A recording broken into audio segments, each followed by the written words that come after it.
next newscast is an hour away on CBS. I'll see you for Wink News at noon.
This is Wink Tracks the Tropics, powered by the Weather Authority. When the tropics are active, timing is everything. The Weather Authority is keeping you prepared. The latest update did come in from the National Hurricane Center. Helene moving north-northeast. Winds have increased up to 90 miles per hour. Keeping you informed. It's now 170 miles northwest of us, and as we had mentioned, this is a major Cat 4 hurricane. This is going to have major landfall implications. Southwest Florida has seen its fair share of storms in the past few years. We are leaving immediately after this because it is not safe. You're starting to see some of these debris, sticks flying up and out, and it's one of the reasons why Sanibel is evacuated. It clearly is not safe out here. But our slice of paradise has bounced back in ways we'd never expected. It's tough. We had each other, and that's a good thing. I wouldn't have made it without Marianne. We're going to make it. We're going to make it. Wink News has been there with you every step of the way. That won't change. Yes, we avoid the worst part of the storm, but the wind field's growing and the pressures are deepening. We're going to feel more of that influence on the back end with the surge. From forecast cones to safety tips, the Weather Authority team has you covered. You're watching Wink Tracks the Tropics. All right, welcome in and happy Wednesday, everyone, aka Thanksgiving Eve. We're so happy that you could join us today for today's edition of Wink Tracks the Tropics. I'm meteorologist Josh Green checking in, and man, beautiful day so far to start off. We've got some changes headed our way to our local forecast. If you're looking forward to some cooler weather, I've got good news on that front. I've got good news on the tropics front as well. I'm going to talk all about kind of the end of hurricane season that is coming our way here in just a couple of days. We'll kind of recap what we've seen so far this season, what we can expect heading into the, next few months or so, heading into the off season or the cool season we like to call it. And of course, we'll talk a little bit about that local drought that continues to plague Southwest Florida. Luckily for us, for today, which is our last edition of Wink Tracks the Tropics for this year, I've got a wonderful panel. I'll go ahead and bring them in. Say good morning, everyone. We've got meteorologist Zach Malak, Lauren Kreidler, who is the birthday girl today, and we've got meteorologist Oceana Hayden as well. How are we doing, everyone? Good morning. Good. How are you, Josh? Doing great. Thank you so much. I'm so glad everyone could join us today. And of course, the best part about this platform, it's interactive. Any questions and comments that you have, feel free to chime in on our Facebook or YouTube channel. If you want to let us know where you're watching from, if you want to chime in on the discussion, or even if you have any questions, there are no such thing as bad questions. We'd love to hear from you, and we've got an amazing panel to answer all of those questions for you today. So without further ado, you know what we love to start off with, that countdown clock. And man, oh man, is it getting smaller. 4 days, that is all that remains of the 2025 Atlantic hurricane season, which of course comes to a close at the end of this month. What's going on out there right now, you may ask? Absolutely nothing. Quiet across the Atlantic, Gulf, and Caribbean. And the National Hurricane Center says no new development expected through the end of this season. And I tend to agree with them based on recent model trends and the fact that we have now pretty much switched the pattern from tropic season to the off season. In fact, today, well, yesterday afternoon, our friends at the Climate Prediction Center came out with their weekly outlook for any tropical hazards over the next 2 to 3 weeks. So even looking ahead of the National Hurricane Center's outlook, this brings us out all the way to the middle of December. And it looks blank. We love to see that. Absolutely no tropical activity expected, which of course is the norm as tropical season comes to a close. There's only been a handful of tropical systems in the month of December. Only one of those has ever made landfall in the United States, and it was 100 years ago in 1925, right in our backyard in Bonita Springs. So it is very, very, very rare to see that, and it looks like we will not be seeing that this year. So here is a recap on the year so far, the list of names that we've had throughout the season.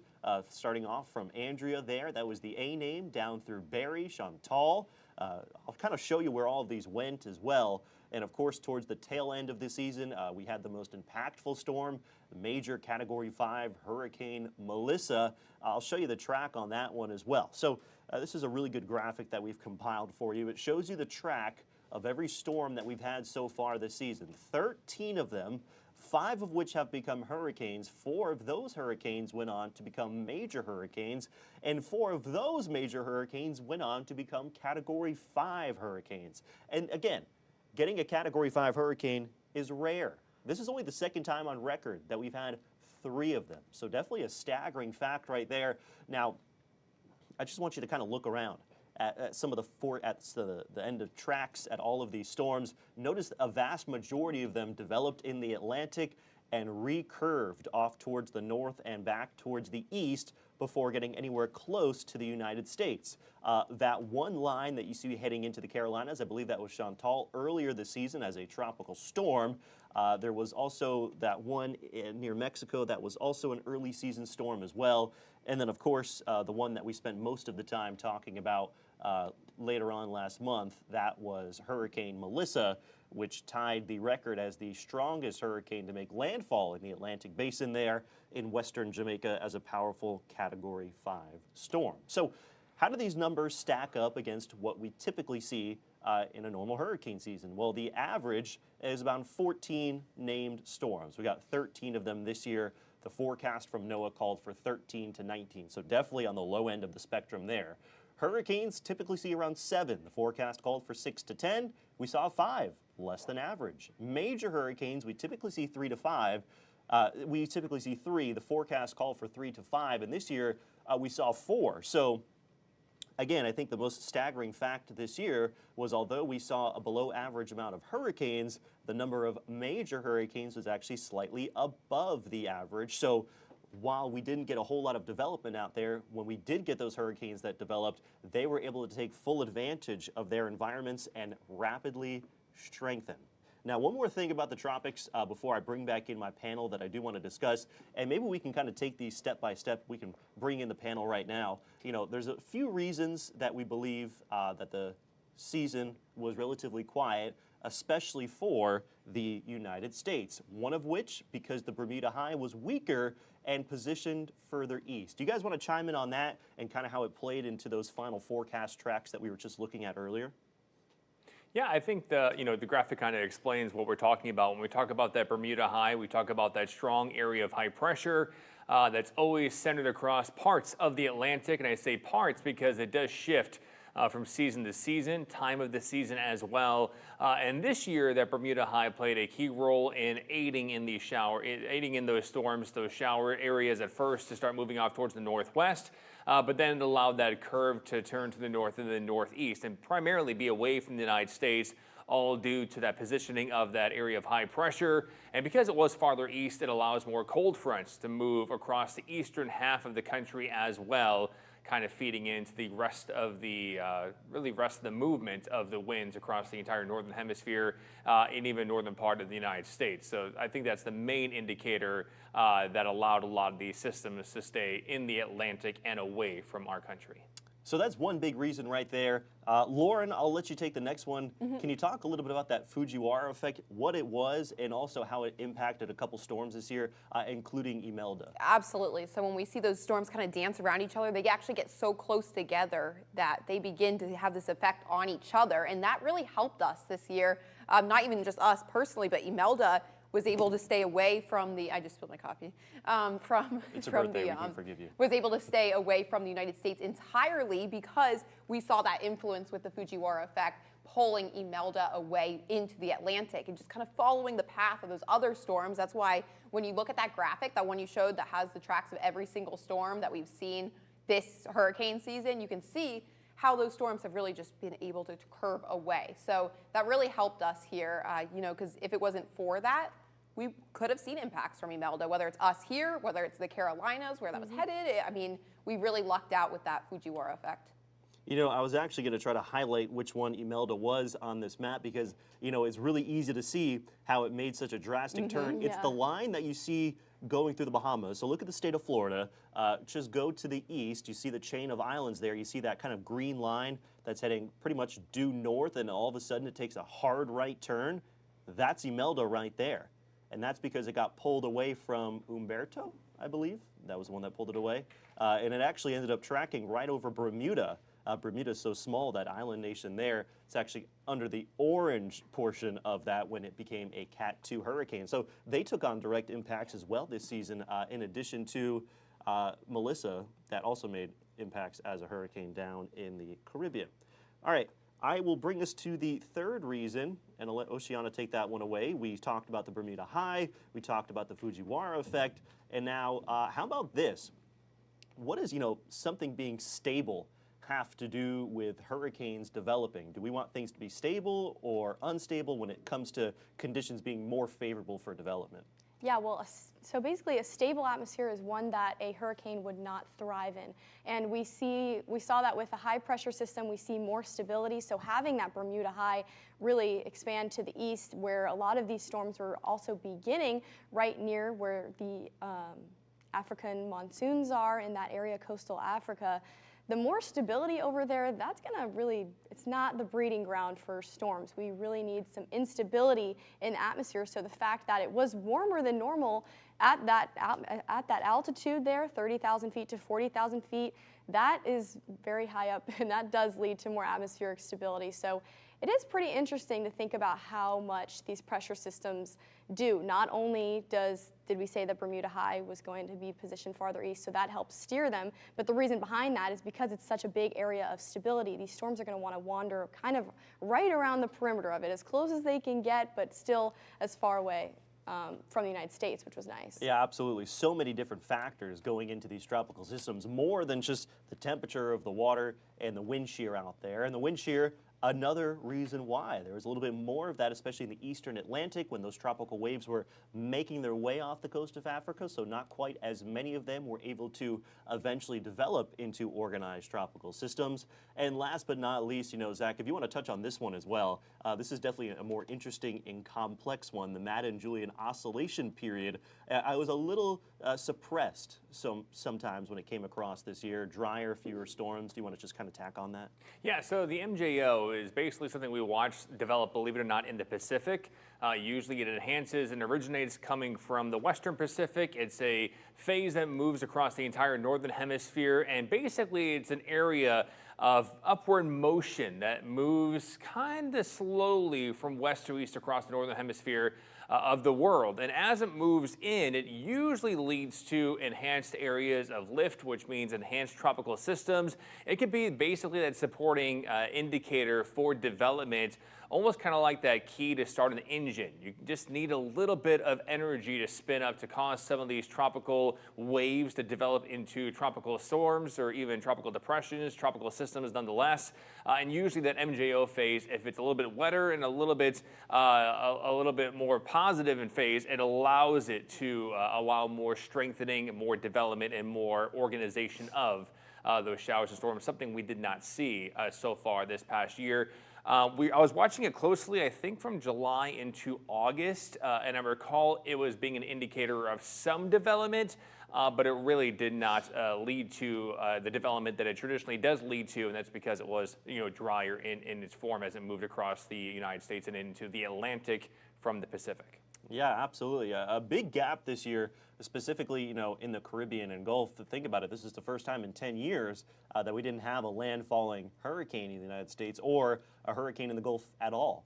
So I think that really goes to show that that phase is also important. So all in all, a lot of different aspects going into the development and, sustaining these tropical systems. So I appreciate you guys for outlining all of those. And if you guys at home have any questions or comments, about this hurricane season at all, even if you're just happy that we stayed nice and quiet in the United States, we'd love to hear from you on Facebook and YouTube as well. Josh, I do want to touch on, go for it. No, go ahead. Okay, I was going to say, I want to touch on that dry air too. I know you mentioned it. Go for it. But that dry air and that Saharan dust that we see too, especially when we start to see those systems move off of Africa, that really helps us out, seeing that Saharan dust have that direct influence with just keeping all that dry air aloft and allowing for those systems to really struggle out there. Because it's not that we didn't see any of those strong waves. We saw quite a few strong waves that were coming off the coast of Africa that looked suspicious, that easily could have made its way across the Atlantic. But when we see that Saharan dust like we did, especially during those peak months that's when we typically see those storms moving off Africa, that's when we could see that development. We got really lucky with that dust. So there's just so many factors at play. I know you mentioned the dry air, the wind shear with that, but I did want to incorporate the Saharan dust in there as well. And I was going to mention, sorry, Lauren, go back to that graphic that compares where we were this year and average with the numbers. And I just wanted to do a little recap on that while we have the time. So when we look at average and we look at this year, it's very easy for us to look at those numbers and go, was this below average? Was this equal to average? Or was this an above average hurricane season? Obviously, we had a below average number of storms that formed. We only had 13 when we traditionally, on average, have 14. We had a below average season when it came to hurricanes, only at 5 compared to the average of 7. But we had an above average season when it came to major hurricanes. And that's where we look at this one term called ACE, which is accumulated cyclone energy, to help really displace or to help us understand where we were in terms of the season being below average, at average, or above average. And based on the energy that the cyclones produced, this was substantially actually an above average hurricane season. Right. So it's kind of weird when you look at the numbers and go, hey, there's a conversation that this could have been an average hurricane season, maybe even below average hurricane season. But because of the strength of those 4 major hurricanes and 3 Category 5 storms, we had enough energy produced that would have us into an above average type of year. In fact, this past year we had 132. 132 was the number for the accumulated cyclone energy. In years past, we had 161 last year, 148 in 2023, and only 95 in 2022. The majority of that cyclone energy obviously came from Hurricane Ian in the Eastern Gulf, impacting us here in Southwest Florida. But I just wanted to bring that up and let you guys talk a little bit about that as well, just because when I looked at that number, I actually went and did a little research. That's why I was looking down a lot, just to try and add in that accumulated cyclone energy information to say that this season still goes down into an above average hurricane season, but it's still far outside of our top 20 seasons on record. It's not within that threshold there. Most seasons we have had very active have had that ACE number above 140, 150, 160. And I think the most active year we had, 2005 was pretty far up there. I think that ACE was right around, 243. Wow. So when you think about that, we did have above average hurricane season, but nothing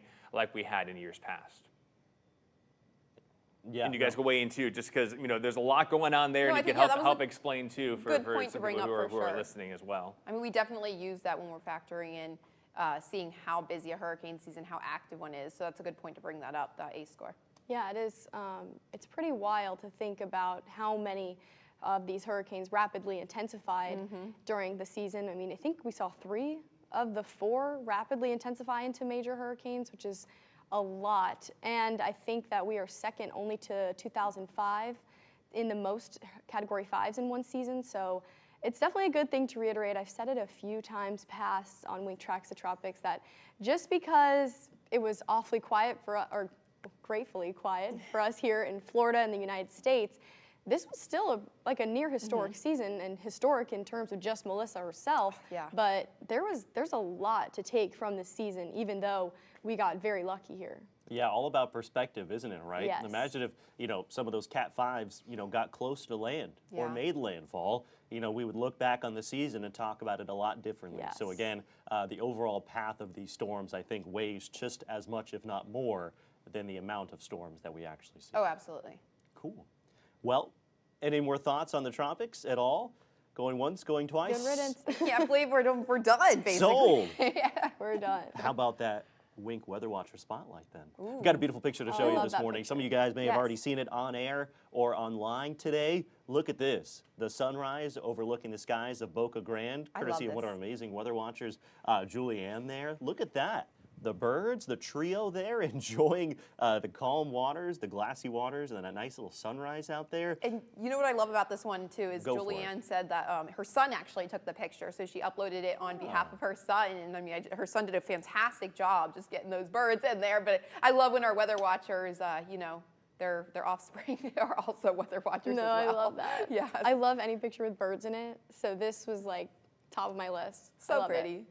pretty. Speaking of water, we haven't seen a whole lot of it coming from the sky these days, have we? I wish we did. And because of that, wow, Oof. you know what? Look at this. Today's Wednesday, right? So typically we get a fresh update of the drought I was monitor gonna that comes say. out on Thursdays, but I think our friends over at the U.S. Drought They Monitor dropped it early for may have most released they it a day did. early It's so they can grand enjoy their finale Turkey day? Day tomorrow. So it looks like, I didn't even expect this myself. No. It wasn't like this earlier. They have given us a brand new update of the drought monitor, and those moderate drought conditions, that level 2 out of 5, the tan color that you're seeing on your Yeah. screen, that has extended much further south and further inland as well. It now encompasses pretty much all of southwest Florida, Yeah. minus southern reaches there of Collier County, where it's still abnormally dry.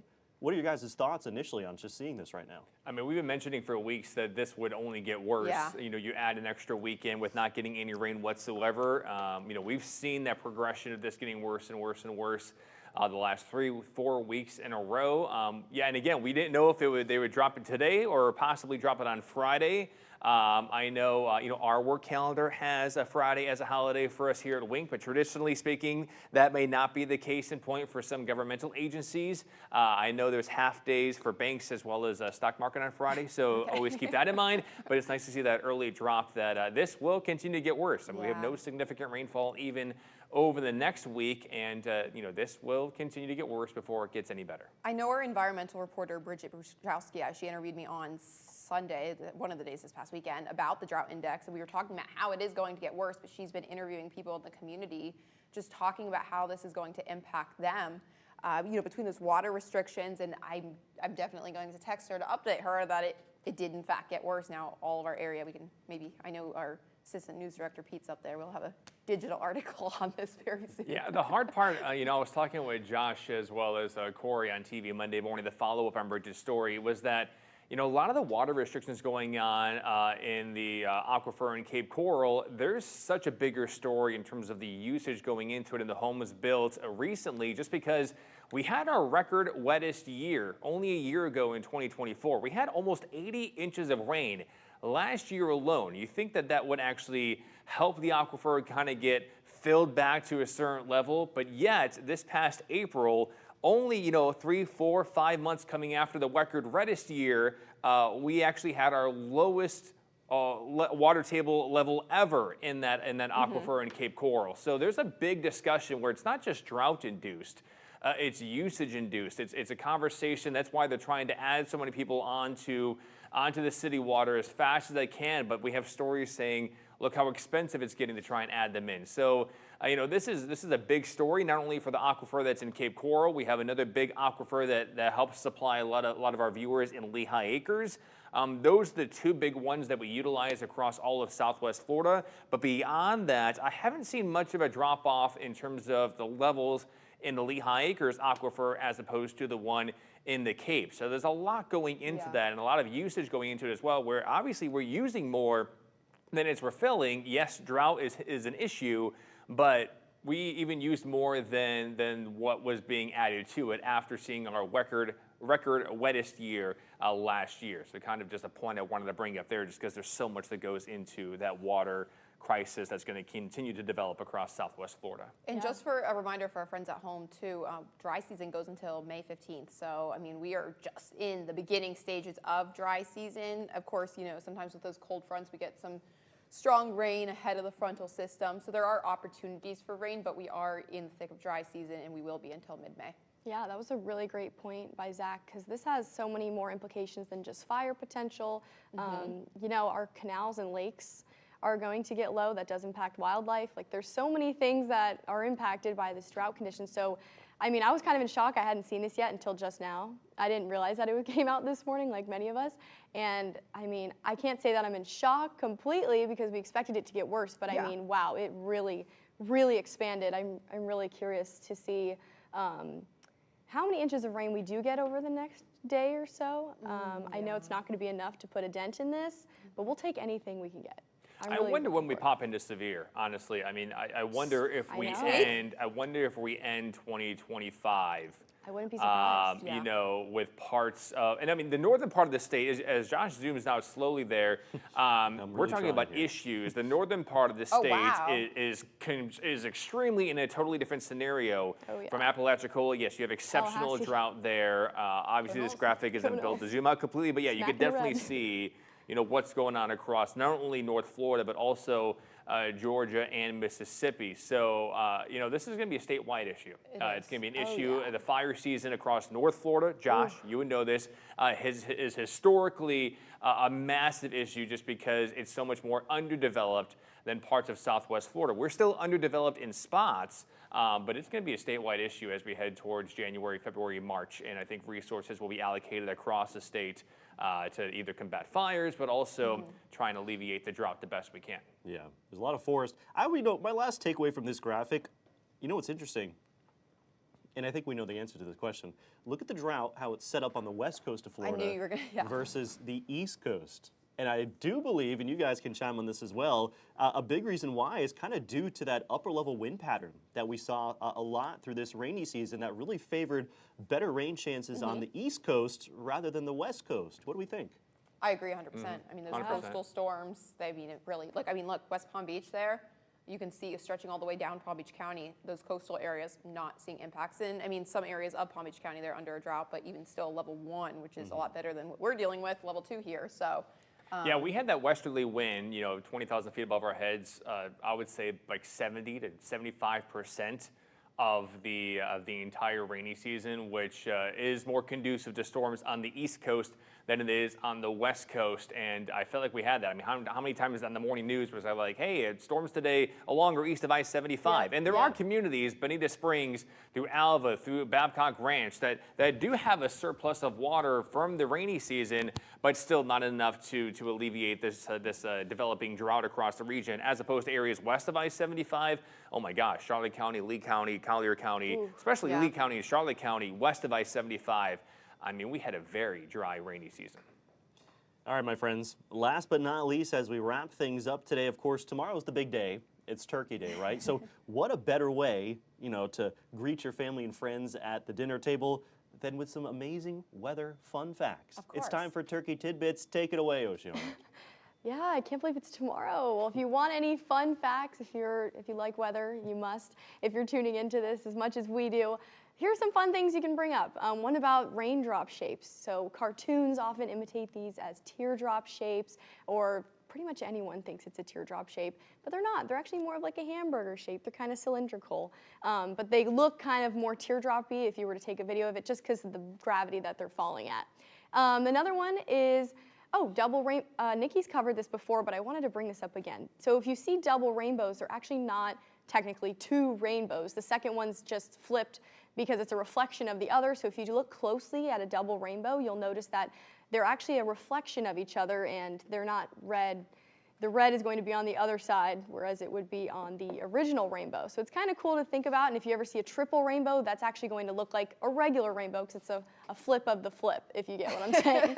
So I wish I had the graphic. That would have been a fun one to talk about, but it's pretty interesting to see an inverse rainbow. That's basically what a double rainbow is. And the last one, just a random fact for you, The first, and this is pretty interesting because this is kind of recent, dare I say, 65 years ago was when the first weather satellite was launched. It was called the TIROS-1, and the T in that actually stands for television because this satellite was equipped with television cameras and things like that to get a better map of cloud formations and everything like that. So it actually helped a lot with the broadcast industry getting that launched with NASA, which is pretty cool to think about, but it's also crazy to think about before 1960, there were no weather satellites out there. So it's only been 65 years. I would say that's relatively new, I would say. Yeah. Since weather's And been Josh, around there you since go. the Now you beginning of got time. 3 things. When Aunt Sue decides to talk about politics and religion, you know what to talk about. Oh, you yeah. say not today. Not today. Not We today. talk Aunt about Sue, satellites, raindrops. There you go. hamburgers. Well, guys, you know, for that full Thanksgiving forecast, I do encourage you to tune in to Wink News at noon, coming up here in the next 30 minutes. And also, again, this evening, I'll have you covered here tomorrow morning. But when it comes to Wink Tracks the Tropics, I think the final takeaway here is that we're done. We did it. We're done. We're done. We're You done with did the it. You made tropics. it through. That means that Wink Tracks the Tropics, this is our final episode for this season. But of course, we're going to keep you updated throughout the year, both on air and online. We'll pop in every once in a while. And of course, we will have you covered before, during, and after the entire 2026 Atlantic hurricane season. Guys, that's it from me. Signing off. I want everyone to have a happy, healthy, safe Thanksgiving, Black Friday weekend ahead. And we'll see you on air and online. Have a great Thanksgiving, everyone. Bye. Goodbye.